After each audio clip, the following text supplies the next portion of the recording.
여러분, 이제 모두 한자리에 모였습니다. 본문에 보면 안식 후 첫날 무덤에 찾아갔던 여인들과 엠마오로 내려갔던 두 제자, 그리고 주님의 12 사도, 그들이 모여 서로 부활하신 예수님을 본 이야기들을 하고 있습니다. 이들뿐이 아니라 더 많은 사람들이 모여 있었죠.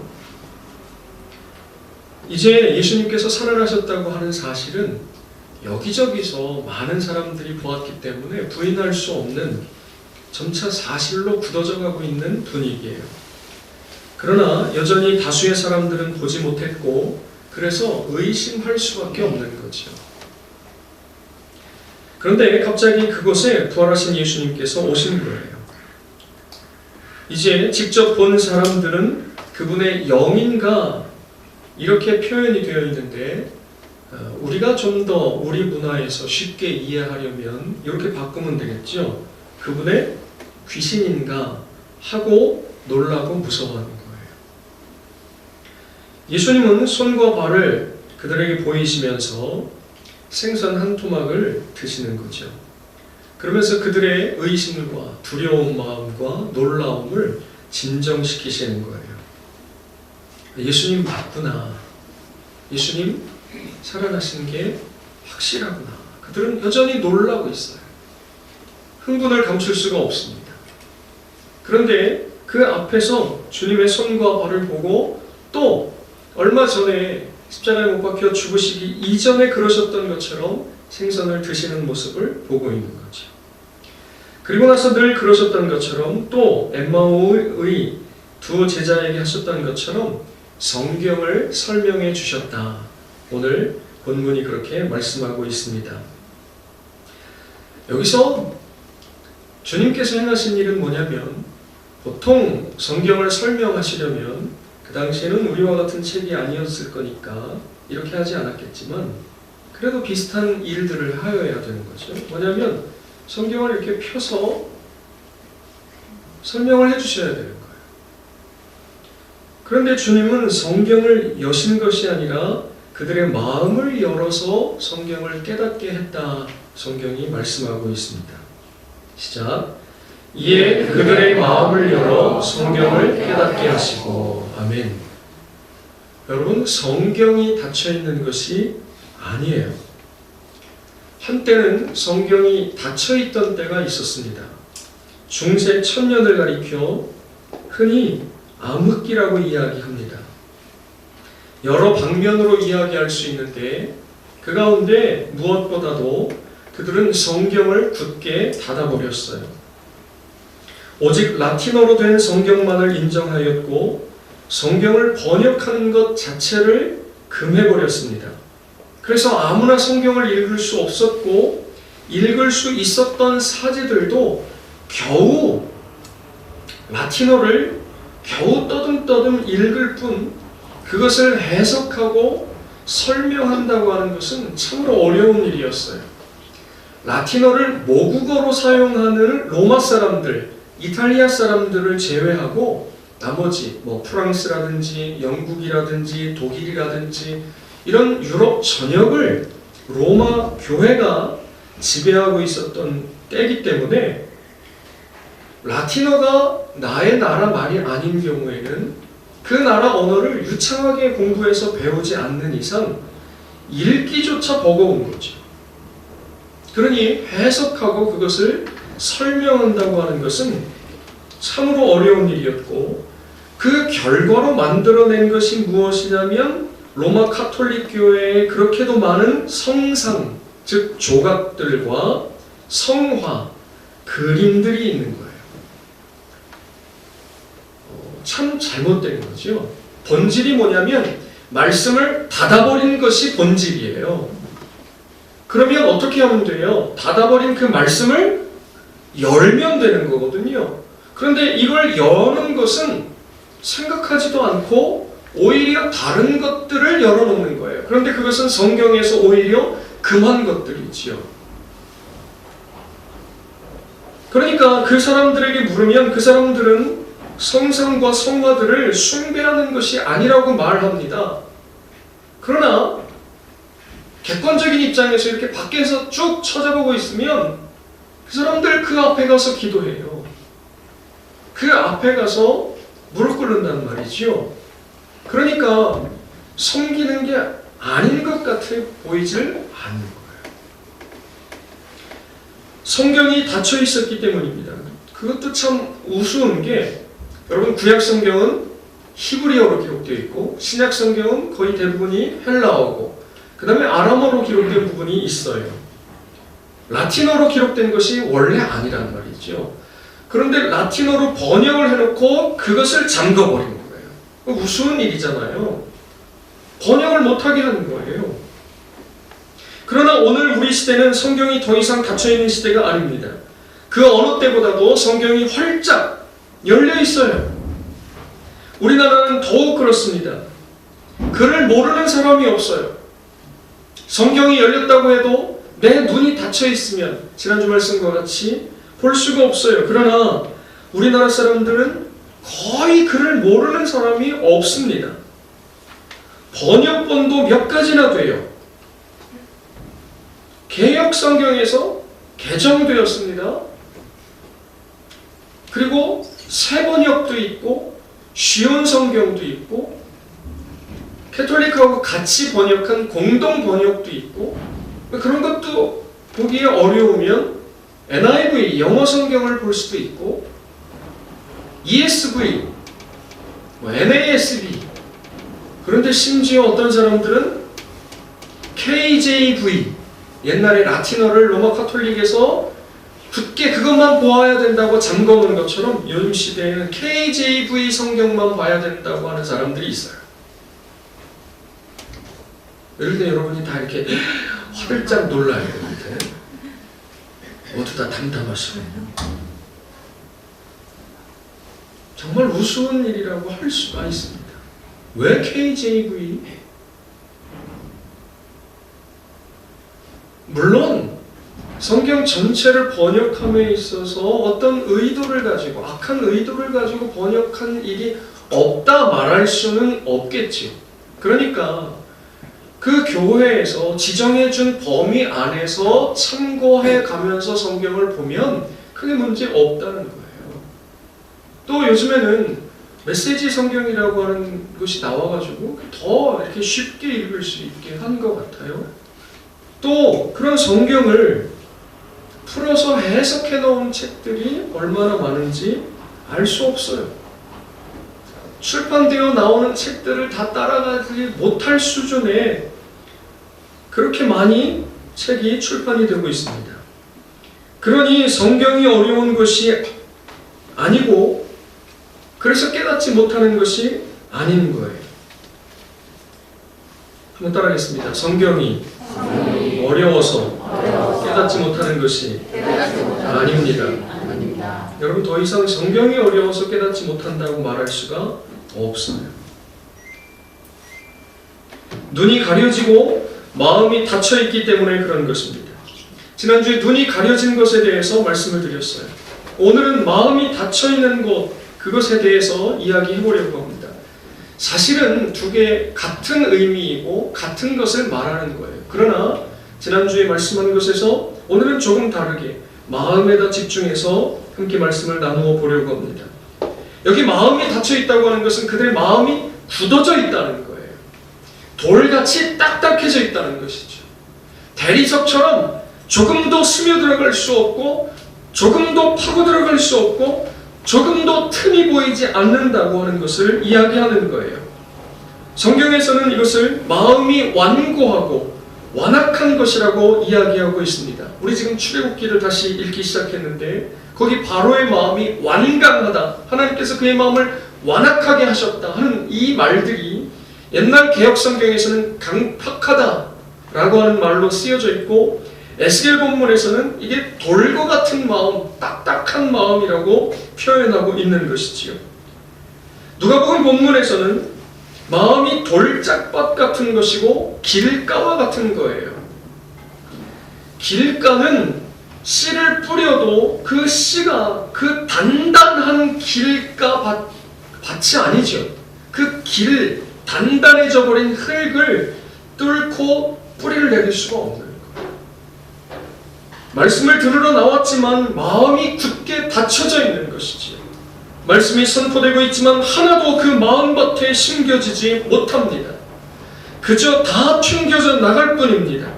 일부는 의지적으로 튕겨내는, 일부는 나도 모르게 거절하고 있는 것이에요.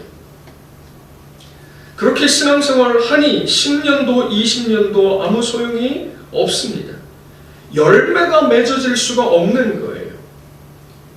열매는 심겨야 하고 싹이 나야 하고 자라야 하고 거기에서 열매가 맺어지는 건데, 심겨지지 못하는데 열매를 바라고 있는 것, 그것이 바로 오늘 우리가 살고 있는 이 시대의 교회와 성도들의 모습이라고 할 수 있어요. 그러니 열매 맺으려고 성도들이 불법과 편법을 자행하는 것이죠. 그렇게 집사가 되었고, 그렇게 권사가 되고, 그렇게 장로가 됩니다. 그렇게 심지어는 목사도 되는 거예요. 그렇게 되다 보니 오늘 우리가 경험하는 교회, 우리가 목격하는 기독교일 뿐인 것이지요. 여러분, 그래서 주께서 우리의 마음을 열어주시기를 주의 이름으로 축원을 드립니다. 아멘. 그러나 주님께서 내 마음을 열어주지 않았다고 핑계할 수만은 없는 거예요. 주님, 내 마음을 열어주십시오. 주께서 내 마음을 열지 않으시면 주의 말씀이 내 돌짝밭 같고 길가와 같은 마음 안으로 숨겨지지도 않습니다. 들을 수도 없습니다. 깨달아지지도 않습니다. 누가복음 강의를 84번에 걸쳐서 2년에 가까운 세월 동안에 말씀을 전하고 또 전했고 듣고 또 듣고 들었음에도 불구하고 어떤 일이 일어났어요? 여러분, 어떤 변화가 일어났습니까? 한 발자국 앞으로 나갔습니까? 주님은 어찌하면 좋단 말입니까? 이렇게 또 2년이 지나갈 거고, 그렇게 20년이 지나갈 거고, 어느 순간에는가 정신 차려보면 우리 눈앞에 심판하실 주님이 서 계신다고 하면 얼마나 비참한 일이 되겠습니까? 우리는 믿는다고 했는데, 우리는 듣는다고 했는데, 그래서 주께서 우리의 마음을 열어주셔야 할 줄 믿습니다. 그러나 지금 말씀드린 것처럼 주께서 내 마음을 열어주시지 않았기 때문에 나는 말씀을 깨달을 수 없었고, 나는 믿을 수도 없었고, 나의 믿음이 자라지도 못했다고 핑계하기만 할 수는 없다는 것이죠. 왜냐하면 성경에 이렇게 말씀하고 있기 때문인 것입니다. 시작. 내가 또 너희에게 이르노니 구하라 그러면 너희에게 주실 것이요, 찾으라 그러면 찾아낼 것이요, 문을 두드리라 그러면 너희에게 열릴 것이니 구하는 이마다 받을 것이요, 찾는 이는 찾아낼 것이요, 두드리는 이에게는 열릴 것이니라. 아멘. 돈 달라고 말하기만 하는 것이 아니고, 내 문제를 해결해 달라고만 하나님께 찾아오는 것이 아닙니다. 누가복음 문맥에서는 이 말씀 다음에 너희가 악한 자라도 자식에게 좋은 것으로 줄 알거든 하물며 하늘에 계신 하나님 아버지께서 구하는 자에게 성령을 주시지 않겠느냐. 성령은 진리의 영이다. 성령이 오시면 내가 너희에게 말한 모든 것을 깨닫게 하시리라고 약속하신 주님의 약속이 담겨져 있는 말씀인 것입니다. 하나님, 내가 마음이 열려지지 않습니다. 내 눈이 가려져 있습니다. 내 귀가 막혀져 있습니다. 내 눈을 열어주시고 내 마음을 열어주십시오 하고 구하면, 주님의 말씀을 찾으며 주님의 뜻을 찾고 구하면, 주님께 열어달라고 문을 두드리기만 하면 주께서 열어주시겠다고, 받을 것이고 찾아낼 것이라고 말씀하고 있는 것입니다. 여러분, 수요일에 에스겔 강의를 하니까 그 말씀을 자주 인용하게 돼요. 수요일과 주일에 예배를 함께 하면 수요일에는 주일 말씀을 인용하게 되고 주일에는 수요일 말씀을 인용하게 되더라고요. 그렇게 말씀이 연결이 되어 있습니다. 에스겔 12장 2절에 보면 하나님께서 에스겔을 향하여 이스라엘 백성을 패역한 족속이라고 말씀하고 있어요. 반역하는 족속이라고 합니다. 2절에 두 번에 걸쳐서 그렇게 말씀하시는데 그 사이에 무엇을 말씀하냐면 그들은 볼 눈이 있어도 보지 않고 들을 귀가 있어도 듣지 않는 자입니다. 여러분, 이렇게 말씀하시는 거예요. 그들은 패역한 족속이다. 그리고 그들은 패역한 족속이다. 그 사이에 볼 눈이 있어도 보지 않고 들을 귀가 있어도 듣지 않는다. 여러분, 패역이 무엇입니까? 라고 여기에서 말씀하고 있는 거예요. 볼 눈이 있는데도 보지 않고 들을 귀가 있는데도 듣지 않는 것, 그것이 바로 패역이고 반역인 것입니다. 하나님께서 에스겔을 통하여 이스라엘 백성들을 산산조각내고 파괴하고 파멸하고 심판하시겠다고 말씀하십니다. 왜냐하면 그들의 죄 때문이죠. 죄가 무엇이냐? 패역 때문입니다. 패역이 무엇이냐? 볼 눈이 있고 들을 귀가 있는데도 보지 않고 듣지 않는 것입니다. 여러분, 지금 아예 믿음 가운데 들어오지 않는 사람들을 이야기하는 것이 아니에요. 믿음 가운데 들어온 사람, 즉 볼 눈이 있고 들을 귀가 있는 사람을 향하여 말씀하고 계신 것입니다. 믿지 않는 사람들은 아직 볼 눈이 없는 거예요. 아직 들을 귀가 열리지 않은 것입니다. 그러나 믿음 가운데 들어온 사람들, 소위 믿노라 하는 사람들이 보지 않고 듣지 않는 거예요. 마음이 여전히 완고한 상태로 있는 것입니다. 마음이 여전히 딱딱해져 있는 거예요. 마음이 여전히 돌같이 굳어져 있는 것입니다. 이유가 무엇입니까? 이유가 도대체 무엇입니까? 교회 때문이면 교회를 옮겨야 합니다. 설교자 때문이면 설교자를 바꿔야 됩니다. 내 마음이 다른 어떤 것 때문에 그렇다면 그 어떤 것, 그 문제를 해결해야 될 것 아닙니까? 그런데 내 힘으로 해결할 수 없으면 주 앞에 나와야 됩니다. 주 앞에 나와서 이 하나님, 이 문제를 해결해 주셔야 될 것 같습니다. 내 마음이 돌처럼 굳어져 있습니다. 다시 말씀드리면 그것은 패역이라는 거예요. 그것은 하나님 앞에 죄가 되는 것입니다. 그 다음은 심판이에요. 주께 굳게 닫힌 나의 마음을 열어주시라고 간구해야 합니다. 지금 여기 제자들의 마음만 그런 것이 아니라 오늘 우리 마음도 굳게 닫혀 있음을 고백하고 기도해야 하는 것입니다. 내 마음이 완고하다. 내 마음이 딱딱하다. 다른 모든 것은 아무런 상관없이 괜찮은데 주의 말씀을 향하여서만, 주님의 말씀을 향하여서만, 교회를 향하여서만, 설교자에게 대하여서만 내 마음이 딱딱하다. 내 마음이 굳어있다. 그래서 주님의 말씀을 읽어도 와닿지 않고 들어도 깨달음이 없습니다. 주님, 내게 오셔서 내 굳게 닫힌 마음을 열어달라고 울며 매달리고 주께 간구해야 합니다. 왜냐하면 이건 죽고 사는 문제이기 때문에 그런 것입니다. 그러던 어느 날, 여러분, 그렇게 간구하고 주 앞에 나와 매달리던 어느 날 내 눈에 눈물이 흐르기 시작하면 되는 거예요. 그때까지 기도해야 되는 것입니다. 내 눈에서는 눈물이 흐르기 시작하는데 마음이 흔들려요. 그러면서 내 마음이 열리고 깨지기 시작합니다. 그 딱딱하게 대리석처럼 돌처럼 굳어진 그 마음이 주의 은혜 가운데 조금씩 균열이 나기 시작합니다. 조금씩 틈이 벌어지기 시작합니다. 그런데 놀랍게도 그 벌어진 틈을 통해서 주께서 침투에 들어오시는 거예요. 주께서 우리의 삶 가운데로 찾아와 주십니다. 말씀이 깨달아지기 시작합니다. 그렇게 들리지 않던 그 말씀이 그날 그 시간에 기억나기 시작하면서 내게 하신 말씀이었군요. 주님, 바로 내가 그런 사람이었군요. 내가 바로 패역한 자이었군요. 내가 바로 잡혀 죽을 자이었군요. 하나님, 나를 살려달라고 하나님 앞에 통곡하게 되는 날이 오는 거죠. 여러분, 그러면 사는 겁니다. 그러면 되는 거예요. 거기까지 가보시기를 주의 이름으로 부탁을 드립니다. 그 일이 지나고 나면 얼굴 표정이 달라지는 거예요. 남편이 변한 것도 아니고 아내가 바뀐 것도 아닙니다. 자식이 속을 썩이지 않는 것도 아니고 문제가 해결되는 것도 아닌데, 그 일이 지나고 나면 그 다음날 주일에 와서 예배하는 성도들의 얼굴이 달라져요.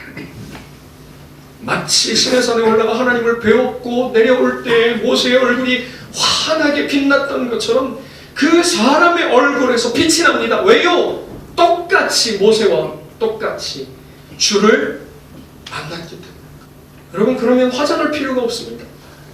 로션을 바를 필요가 없어요. 왜요? 얼굴에서 소위 말하는 자체 발광이에요. 그래서 사실은 자체 발광이 아니죠. 하나님의 빛이 우리의 얼굴을 통해서 비치게 되는 거예요. 여러분, 그래서 누가 가장 아름다우냐? 주를 만난 사람, 은혜 받은 사람이 가장 아름답습니다. 이건 그냥 웃으라고 하는 이야기가 아니고 실제 그런 거예요. 설교 듣는 그의 눈빛이 달라져 있습니다.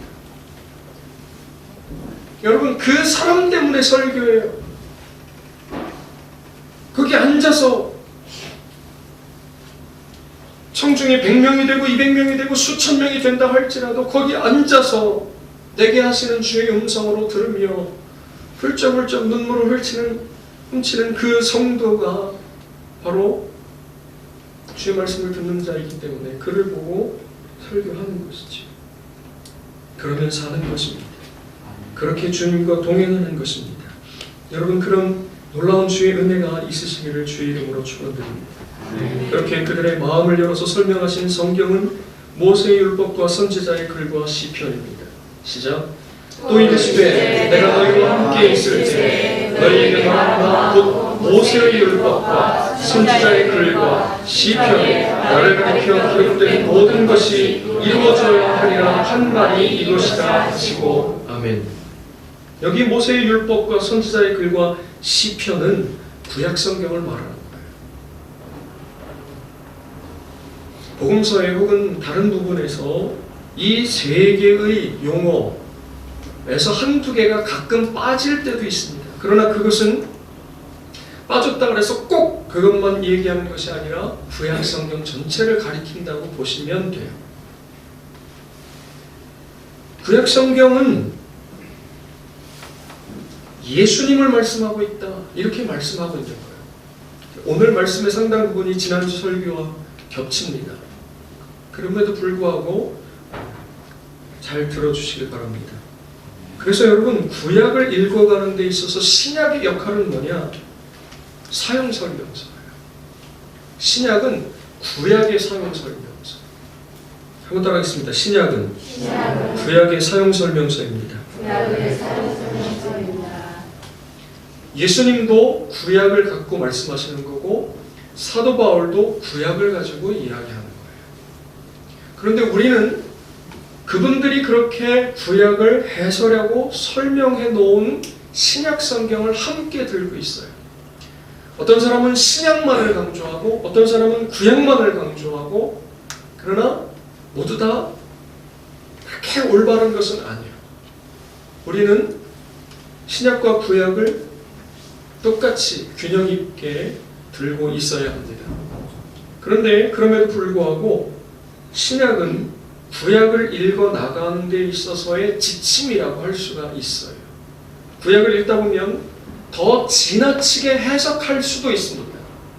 더 넘어서서 읽을 수도 있어요. 그러나 항상 테두리가 무엇이냐면 신약 성경이 되면 다르게 읽을 수가 없고 틀릴 수가 없는 것이죠. 그런데 예수님께서 그 구약 성경에 주님을 가리켜 말씀한 기록된 모든 것이 이루어져야 된다고 말씀하시면서 그 뒤에 부연해서 설명하고 계십니다. 시작. 또 이르시되 이같이 그리스도가 고난을 받고 제3일에 죽은 자 가운데서 살아날 것과 또 그의 이름으로 죄사함을 받게 하는 회개가 예루살렘에서 시작하여 모든 족속에게 전파될 것이 기록되었으니 아멘. 세 개의 단어. 고난을 받고 다시 살아났을 것과 그것이 전파되는 것, 이것에 관해서 말씀하시는 것이죠. 바로 이것이 구약의 그리스도에 대해서 예언하신 말씀이라고 하시는 것입니다. 앞에는 예수님께서 하신 거예요. 십자가에 달려 죽으시고 부활하신 것, 이것은 주님께서 하신 것이죠. 그리고 그 사실은 그 다음에 전파되는 것으로 자연스럽게 이어지는데, 그건 누구에게 맡겨진 것이냐? 그 다음, 그 앞에 서 있는 바로 제자들, 증인들에게 맡기신 것입니다. 그렇게 증인들이 나가서 예수 그리스도의 십자가에 달려 죽으시는 것, 다시 살아나심을 그들이 본 대로 전하면 들은 사람들 가운데 회개하는 자들이 생기는 거예요. 회개는 잘못했습니다가 아니고 에스겔서에서 말씀하시는 바 돌이키는 거고 돌아서는 거고 돌아오는 거예요. 돌아오는 자들이 생기는데 돌아오면 죄사함을 얻게 되는 거죠. 오늘 우리가 지금 읽은 이 말씀의 내용입니다. 주의 이름으로 죄사함을 받게 하는 회개가 예루살렘으로부터 시작해서 모든 족속에게 전파될 것이에요. 이것이 바로 그 앞에 서 있는 제자들, 증인들이 해야 할 일인 것입니다. 다시 말씀드리면 그 증인들이 예수 그리스도의 십자가에 죽으심으로 부활하심을 봤어요. 그 본 것을 나가서 전하면 들은 사람들 가운데 돌아오는 사람들이 생긴다. 돌아오는 사람들이 주의 이름으로 죄사함을 얻게 돼요. 예수 그리스도를 믿음으로 말미암아 구원을 얻게 되는 놀라운 일들이 일어나게 된다고 하는 것이지요. 이것을 우리는 복음이라고 말하는 것입니다.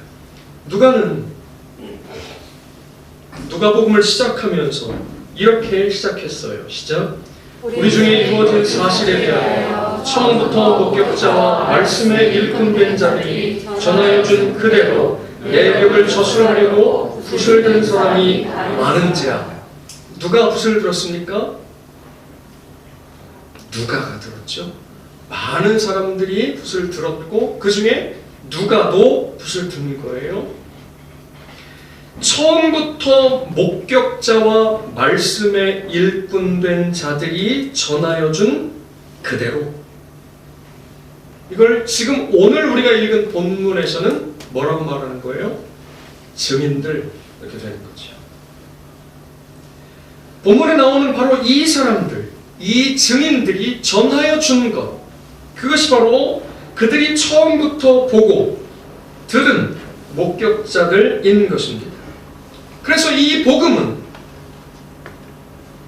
소설이나 머릿속에서 나온 허구나 상상이 아니에요.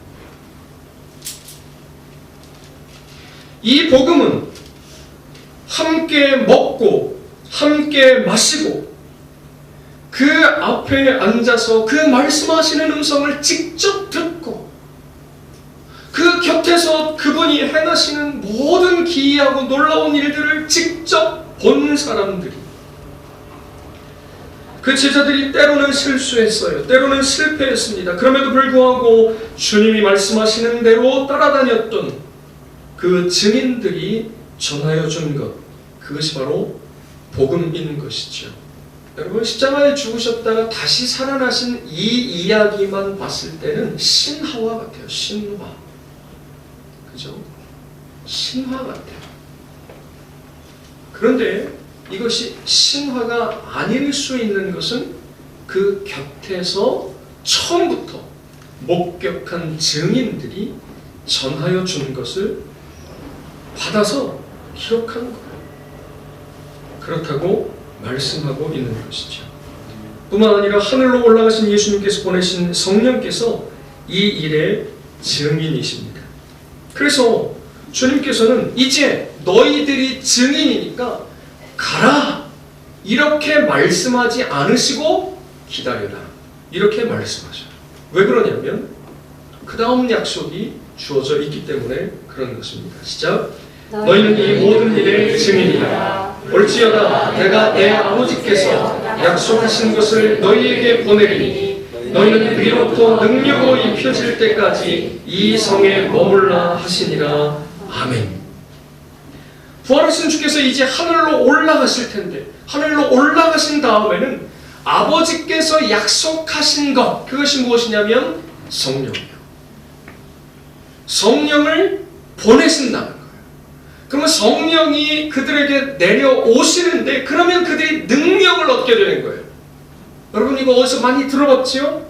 어디서 들어봤습니까?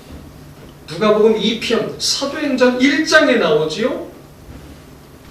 뭐예요? 1장 8절? 다 같이 시작.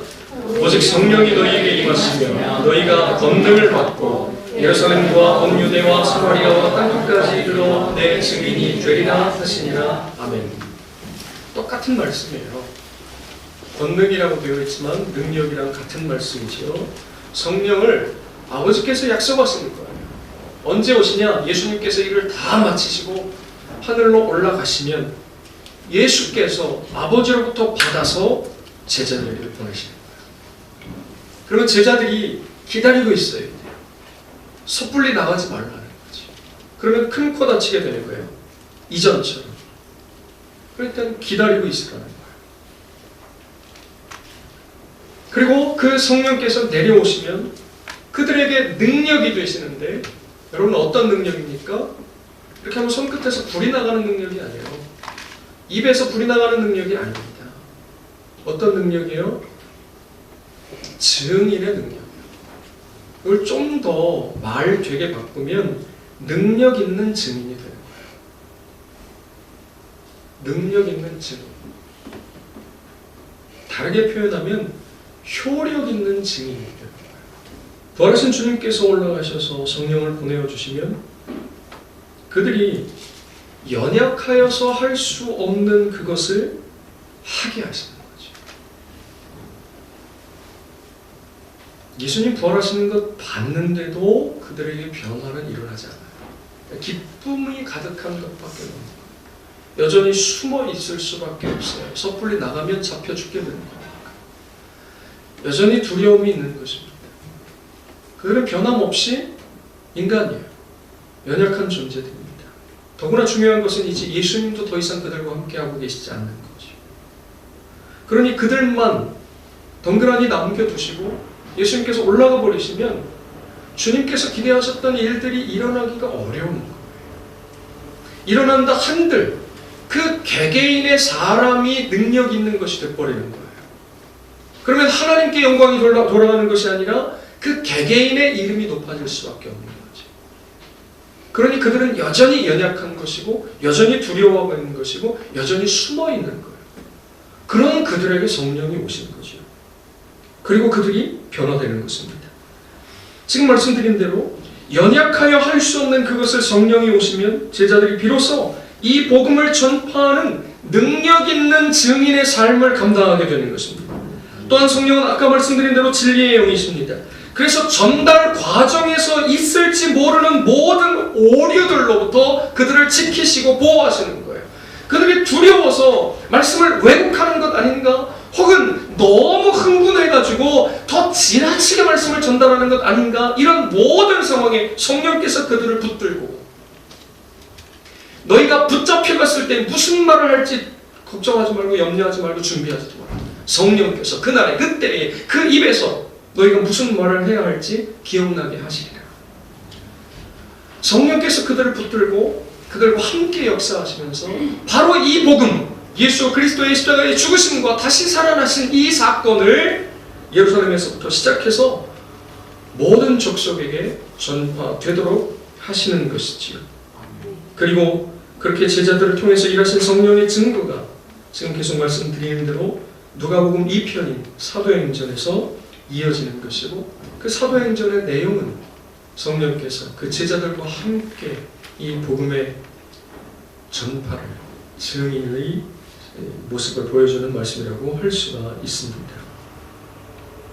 여러분, 그 성령께서 오늘 우리와 함께 계시고 우리 안에 계셔요.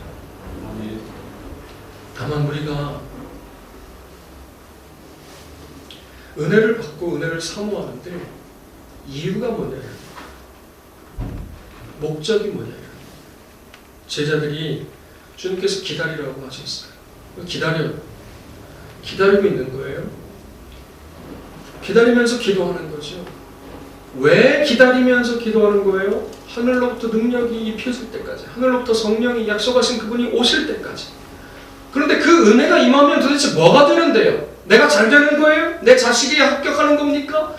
우리 남편이 출세하는 거예요? 우리가 돈이 많아지는 겁니까? 성공하는 거예요? 교회에 사람 숫자가 많아지는 겁니까?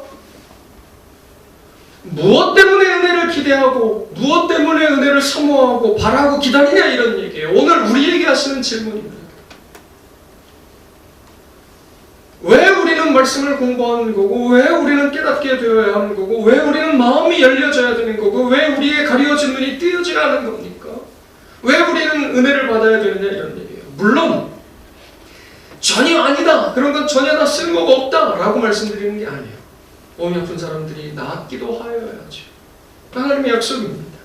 마음이 괴로운 사람들이 주님의 은혜로 위로도 받아야 되죠. 삶의 여러 가지 문제들 가운데 하나님께서 해결해 주시는 놀라운 일도 일어나지요. 그러나 그게 첫 번째이지는 않다 이거예요. 그게 첫 번째일 수도 없다 이런 얘기입니다. 주님께서 우리에게 가르쳐 주신 주기도문 그 말씀 밑에 너희는 먼저 그의 나라와 그의 의를 구하라. 그리하면 이 모든 것, 늘 말씀드렸죠. 지금 말씀드린 이런 것들은 주께서 약속하신 이 모든 것 안에 들어간다는 거예요.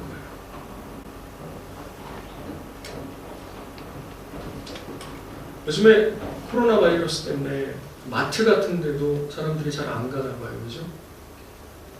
여러분 마트에 가면 1+1 있잖아요. 1+1. 보통은 똑같은 거 하나 더 주죠. 재고를 빼려고 그러나 봐요.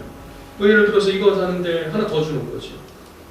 근데 이제 그런 거 말고 예를 들어서 아주 비싼 거, 뭐 가전제품 같은 거 그러잖아요. 냉장고 사면 선풍기 하나 더 주는 거. 그죠? 때로 선풍기 때문에 냉장고를 사는 사람들도 있긴 하죠. 그죠? 선풍기 받으려고. 여러분 근데 냉장고 산 지 일주일도 안 됐는데 선풍기 받으려고 냉장고 또 사는 사람 없다 이런 얘기예요. 우리의 관심은 원래 어디 있는 거예요? 원래 본품에 있는 거죠. 본품. 그죠? 이따만한 걸 하는데 거기에 요만한 거 주는데 여기에 혹할 필요가 없는 거죠. 이건 그냥 주는 거예요. 그러니까 덤이니까 그냥 받아오면 되는 거죠. 주님이 말씀하신 말씀이 이거죠. 그죠? 너희는 먼저 그의 나라와 그의 의를 구하라. 그러면 이 모든 것, 이 모든 것 해석하기가 너무 좋아요. 거기 다 들어가 있는 거예요. 여러분들이 평상시에 간구하는 모든 게 거기 다 들어가 있어요. 병 낫는 것도 들어가 있어요. 자식 잘 되는 것도 들어가 있어요. 사업 잘 되는 것도 들어가 있어요. 돈 버는 것도 들어가 있어요. 먹고 사는 문제도 들어가 있어요. 마음이 괴로운 것도 들어가 있어요. 뭘 원하세요? 복권 당첨? 어떤 사람, 저는 그렇다고 얘기하지 않겠습니다. 어떤 사람에게는 이게 들어가 있을 수도 있습니다. 옷 들어가 있을 수도 있어요. 또 뭐 휴대폰 들어가 있을 수도 있습니다. 이 모든 것 안에 다 들어가 있다는 거예요. 그런데 그건 덤으로 주는 거예요. 덤으로 주는 선풍기 같은 거란 말이에요. 더 중요한 바는 뭐냐면 이거 구하면 이건 그냥 덤으로 주는 거야. 덤으로 주는 거 가지고 우리 얼마든지 먹고 살 수 있게 하신다고 하시는 것이 하나님의 약속의 말씀이에요. 그러니 일평생 매여서 종노릇하며 살지 말고 우리 이 배를 신으로 섬기며 살지 말고 먹고 사는 문제가 중요하지 않다는 게 아니죠. 기도했던 대로 그래서 주님께서 뭐라고 말씀하시냐면 이런 것들이 너희에게 있어야 할 것을 아신대요 모르신대요? 아신대요. 준혁이 여기 세은이는 나가서 친구들 만나도 뭐 2만원 3만원 이렇게 주면 오히려 더 부담돼요. 그죠? 한 2,000원 3,000원 주면 2,000원 3,000원도 많이 쳐준 거다. 그런데 여기 윤성이나 뭐 요셉이나 좀 더 커가지고 음정이나 이 정도 됐는데 우리 지영이 정도 됐는데 2, 3,000원 주면서 나와서 친구들하고 놀다 와 그러면 그거는 모욕이죠. 그죠? 어떻게 놀라고 그래? 집어쳐 곱하기 10 이상 그거를 부모님들이 몰라요? 모르는 분 계세요? 모르는 분 없어요. 다만 요즘에 네가 하는 꾸락서리를 보니까 내가 주고 싶어도 안 주고 싶어. 근데 요즘에 하고 다니는 걸 보니까 마음에 들어. 요즘에 얘가 왜 이래? 알고 봤더니 용돈이었어요. 그러면 그거 주고도 기분이 안 나쁜 거죠. 그렇습니까? 안 그렇습니까? 왜 모르시냐는 거예요. 맨날 우리 마음이 그렇게 왔다 갔다 우리 자녀들하고 그렇게 왔다 갔다 하는데 성경에 우리 아버지의 마음이 그렇게 써있는데 우리하고 똑같이 왜 못 느끼냐 이런 얘기예요. 너희는 먼저 그의 나라와 그의 의를 구하라.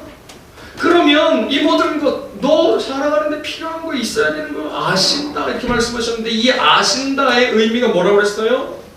어느 날 길을 걷다가 누군가의 주민등록증을 주셨어요. 주민번호까지 다 알아요. 이거 아는 거 아니라고요. 성경에서는. 결혼했어요. 부부가 아는 거예요. 여러분, 부부가 아는 건 남들이 모르는 깊은 것까지 다 아는 거예요. 경험으로 아는 거예요. 경험으로. 주께서 인생 가운데 오셔서 직접 인생으로서 사셨어요. 그래서 필요하다는 걸 아셔요. 그분은 아마 여러 가지 질병에 시달리셨을 거예요. 질고를 아는 자라 이렇게 말씀하셨거든요. 병에서 노임을 받아야 된다는 걸 아셔요. 인생들이 돈 때문에 시달리는 거 누구보다 잘 아십니다. 먹고 살아야 된다는 거 그분이 40일 금식을 하셨어요. 배고픔에 대해서 누구보다도 잘 아신다 이런 거죠. 여러분, 각 사람에게 필요한 것이 무엇인지를 마치 아버지가 아들, 딸의 필요가 무엇인지 아는 것처럼 우리 주님께서 아신다. 그리고 그 모든 것들은 주신다. 덧붙여 로마서 8장 32절에 아들을 주신 하나님께서 아들과 함께 뭘 더 안 주시겠느냐 이렇게 말씀하시는 거지. 여러분, 주신다는 약속은 얼마든지 있습니다. 우리가 지혜롭게 구해야 할 필요가 있는 것이요. 무엇을 구해야 합니까? 그의 나라와 그의 의를 구하는 것입니다. 하나님, 내 눈을 열어주시옵소서. 내 마음을 열어주시옵소서. 주의 말씀을 깨닫게 하시옵소서. 내 마음이 주의 말씀으로 뜨거워지게 하시옵소서. 증인들과 같이 나라 주님의 복음을 전하는 자들이 되게 하시옵소서. 이 땅에 무수하게 신음하며 고통받으며 죽어가는 자들에게 주의 복음이 전파되게 하시옵소서. 교만하지 않고 오만하지 않고 성령께서 그렇게 하시는 것이지. 우리가 은혜 받아야 될 이유, 바로 능력 있는 증인, 효력 있는 증인으로서의 삶을 감당하기 위해서인 줄 믿습니다. 마지막으로 누가는 예수님의 승천을 통해서 그분이 누구이신지 말하려고 하고 있습니다. 지금 제자들의 마음을 열어 성경을 깨닫게 하시는 것, 지금껏 누가가 24장에 걸쳐서 길게 이야기하고 설명하려고 하는 그분, 고난을 받으시고 십자가에서 죽으셨으나 사흘 만에 부활하시고 제자들에게 나타내시고 마침내 그들이 보는 중에 하늘로 올라가신 분, 그분이 바로 우리 가운데 계셨던 예수님이라고 말하고 있는 것입니다. 그런데 그분이 바로 하나님이시라고 이야기하고 있는 것이지요. 사람은 죽었다가 부활할 수도 없습니다. 사람이 보는 데서 하늘로 올라갈 수도 없습니다. 예수님의 부활과 승천을 통해 누가는 이 맨 마지막 장에서 그분이 바로 하나님이시라고 말하고 있는 것입니다. 여러분, 예수님이 하나님이신 줄 믿습니다. 따라하겠습니다. 예수님께서 하나님이신 줄 믿습니다. 이 땅에 사람으로 그들 가운데 계셨던 그분이 부활하시고 승천하신 그 예수님이 살아계시고 전능하신 하나님이심을 믿으시기를 주님의 이름으로 부탁드립니다. 누가는 아까 읽은 서두 그 이후에서 이렇게 말합니다. 시작. 그 모든 일을 근원부터 자세히 미루어 살핀 나도 데오빌로 루카에게 차례대로 써보내는 것이 좋은 줄 알았노니 이는 각하가 알고 있는 바를 더 확실하게 함이로라. 아멘. 데오빌로 카카라는 사람은 누군지 잘 몰라요. 호칭 때문에 고위직의 사람이었을 것이라고 생각하기도 하고, 알고 있는 바라는 말 때문에 신앙에 들어온 지 얼마 안 된 사람 혹은 들어오려고 하는 사람이라고 하는 이야기까지 의견은 다양합니다. 그러나 그것보다 우리는 거기에서 누가복음은 신분을 막론하고 기독교에 대해서 혹은 예수님에 대해서 얼마나 알고 있든지 상관없이 그 이미 알고 있는 바를 더욱 확실하게 하는데 그 목적이 있는 것이에요. 주께서 성령으로 우리의 어두운 눈을 밝히시고 우리의 굳어진 마음을 여시기를 바랍니다. 그래서 처음부터 목격자와 말씀의 일꾼들이 전하여준 그대로 십자가에 못 박혀 죽으시고 사흘 만에 부활하시고 증인들이 보는 가운데 하늘로 올라가신 그분이 우리의 구세주이시며 우리 하나님이신 것을 더욱 확실하게 알고 믿게 되기를 주의 이름으로 부탁을 드립니다. 주의 은혜로 말미암아 회개하여 죄사함을 받으며 우리 모두 더욱 확실한 믿음 가운데 누가가 의도했듯이 이 누가복음을 마치면서 한 단계 올라서는 믿음의 사람들이 주의 은혜 가운데 될 수 있기를 주의 이름으로 부탁을 드립니다. 기도하겠습니다.